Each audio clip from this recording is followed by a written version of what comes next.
Hi, I'm Bob LaRosa. Welcome to Fix My Hog.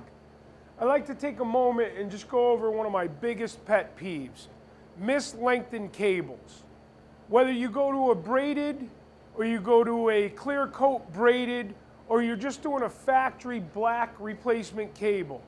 If you happen to change bars, whatever the reason may be, there's no reason whatsoever that your cable should be extremely long or dangerously short. When I say dangerously short, you don't want a cable that's too short when you go left or right lock that it binds or kinks, especially on the clutch or the throttle and idle cable. What I'll typically do, I'll put the existing cable in its normal position and route it correctly. Even though it may come up short, going to the component, in this case would be the throttle body, on a throttle and idle cable setup, I'll use my flexible wire. I can either tuck it into the rubber adjuster cover boot, or I can use a little bit of masking tape to just tape it into position.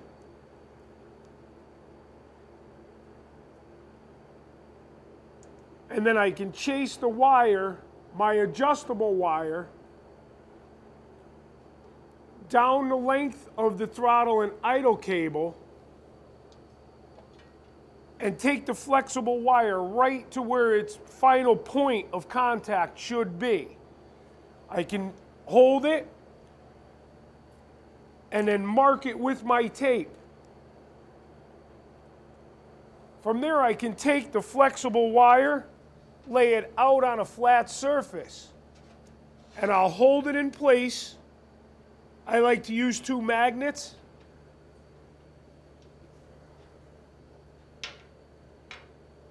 And I can get an exact measurement of what my new cable length should be. Just a quick note, each manufacturer has a different definition of what overall cable length is.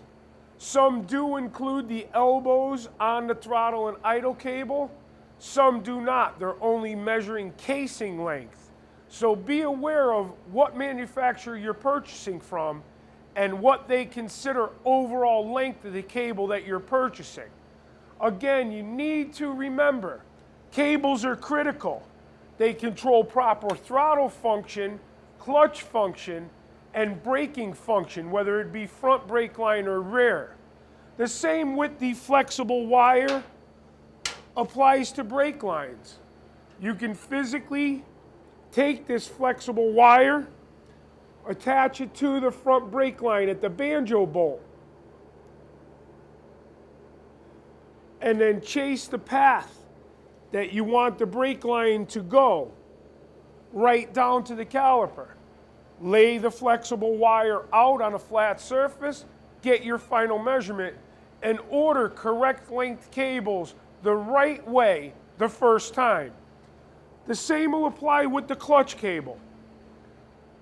Now, clutch cables can be a little bit tricky because out of the array of cables and lines on a motorcycle, the clutch cable typically travels the longest path. It'll leave the clutch perch, it'll wind up in front of or behind the bars, it'll make its way down the down tube, then cross over under the engine, above the engine, behind the regulator, depending on the path it takes, into the clutch end cover. Make sure, no matter what cable or line you're replacing, you check your final measurements at full right and full left lock. You don't want a cable to look very nice aesthetically, but then you turn to right lock and a clutch cable gets very tight. It can be dangerous, and chances are if the cable's too short or too long, not only won't it function correctly, but it'll work worse than the cable or line that you're trying to replace. Aesthetically, when you take the extra time and effort to do a handlebar change or a front fork change, or you're just replacing cables because of age or wear, make sure you spend the time to measure the length correctly. Of course, if it is a factory configured motorcycle and all you're doing is replacing the cable because it's worn or it got damaged for some reason, you can always remove the stock cable, measure that cable, and replace it with the same exact length. But if there are instances right from the factory where cables aren't routed the way you would prefer, let's say this clutch cable, you opted to change the direction that it heads underneath the motorcycle, whether it be jumping it up above the engine case under the oil filter or removing it from that position and going down lower on the frame. Always take into account you need to add or subtract that additional length from your final cable measurement.